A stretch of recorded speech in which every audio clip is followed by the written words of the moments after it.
So, on with James Lewis.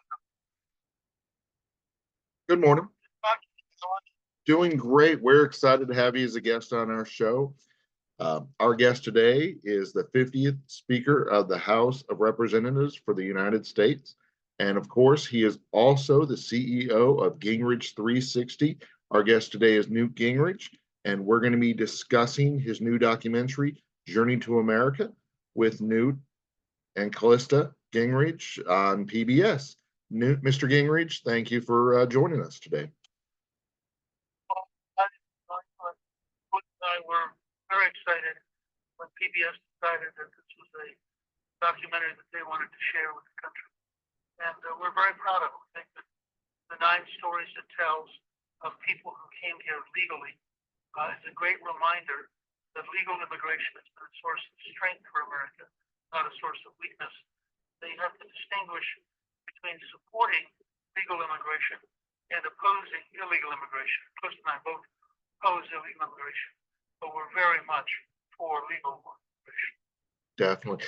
I only got about 20, 30 minutes into it, but yeah, you definitely emphasize that point that, like you said, the contributions that legal immigrants have made over the years, and just how it really protects them by doing it the right way. So I think that is great.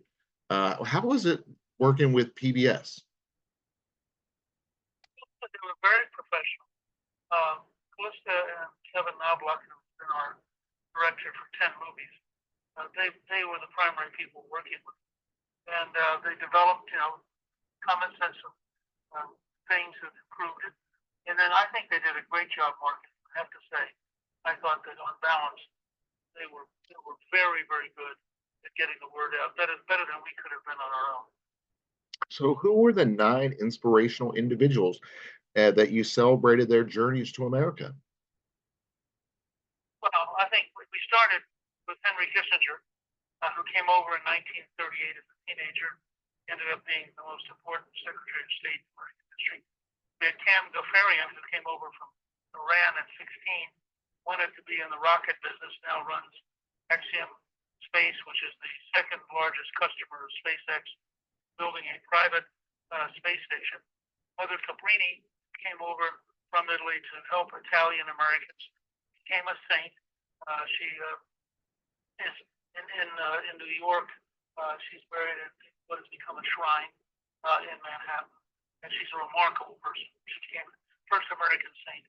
Xi Van Fleet, who as a young girl was part of Mao's Cultural Revolution, and then ended up coming to America, and was so offended by the left and the efforts at political correctness, she went to the school board in Lowndes County and got up and lectured them that she'd seen Maoism and she'd seen the Cultural Revolution. She was watching it start up in America, and she was going to fight it. She loved America as a free country. Then there's Maria Don, who was an orphan in Siberia, was adopted at 4 years of age by an American family, ended up deciding she wanted to be a Marine, and she was physically an amazing help, and became the first woman certified as a combat infantry in Marine Corps history. Then you have Albert Einstein, who of course created all of modern physics, and Victoria Sparks, who came from Ukraine, started a series of small businesses, ended up as a congresswoman from Indiana, is still serving. We had Zalmay Khalilzad, who was the ambassador to Afghanistan, which is the country he came from originally, he's an American citizen. And finally, Hedy Lamarr, who is in some ways my favorite story because she came from Austria, she was Jewish, she was fleeing the Nazis. She was a very famous movie star. But it turned out when we did research that her real claim to fame was that she was an inventor. And in trying to fight German submarines in World War II, she invented a particular electronic device, which is today in every cell phone in the world. And it never occurred to me that her great claim, her real claim to fame would be invention, not movie. So it's a very diverse group. Each of them in their own unique way contributed to America. And each of them, I think, in a very serious way, indicates why it's so important to sustain illegal immigration, because all of them went through the process of being legal and doing what was necessary legally.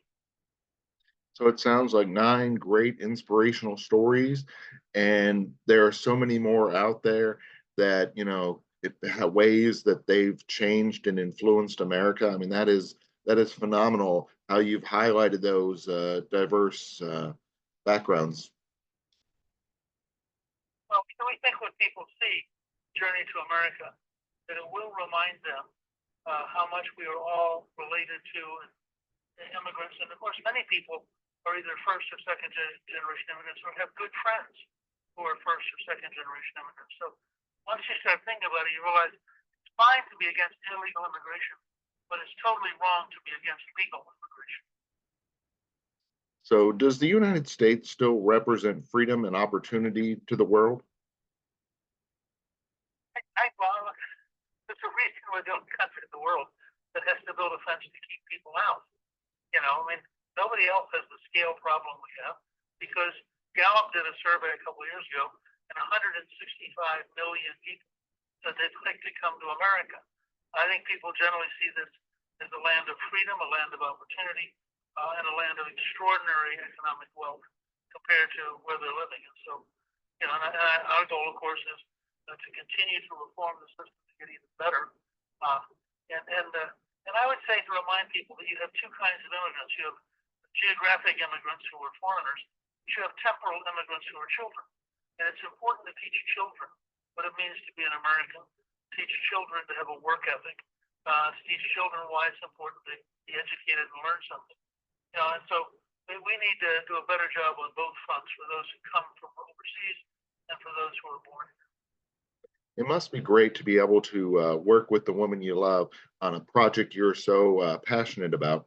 Congratulations on turning your silver anniversary this year in August. Do you have any advice for those people that are just starting out in marriage? Well, I always loved Charlton Heston. They asked one time how he had remained married for 40 years to his wife. He said, early in the relationship, he learned a key phrase: "I was wrong, dear." Awesome. And then I keep getting these emails about A certain amount of humility helps. exactly. I keep getting these emails about next Monday, inviting me to go to the big event. Are you going next Monday? Because I'm a former Speaker of the House, Coach and I will actually seat on the dais in front of the Capitol. So we're very honored to be able to go, and it's going to be a very historic moment. I just finished a newsletter for FoxNews.com talking about what a unique inaugural this is going to be and why it's a really important inauguration. Nice. And then before we let you go, where on social media, where on the web can we find out about Journey to America? And of course, where else can we find out about Gingrich 360? Well, Journey to America is at pbs.org, PBS app, PBS Passport. And if you want to know more about what we're doing, just go to Gingrich360.com. We have lots of things going on: newsletters, podcasts, books. We stay fairly busy. And of course, Calista has now been nominated to go to Switzerland as the ambassador by President Trump, and if the Senate confirms her, she'll have another great adventure. Sounds amazing. Well, we appreciate the time you took to be with us today. And we definitely recommend, I only got to see part of it so far, but it is a great watch, Journey to America with Newt Gingrich and Callista Gingrich. Thank you for joining us. Thank you. Great talk. So that was Republican Speaker of the House, or Speaker of the House of Representatives, Newt Gingrich. We talked about Journey to America with Newt Gingrich and Callista Gingrich. It was a interesting conversation. We enjoyed talking with him, and we look forward to other great interviews.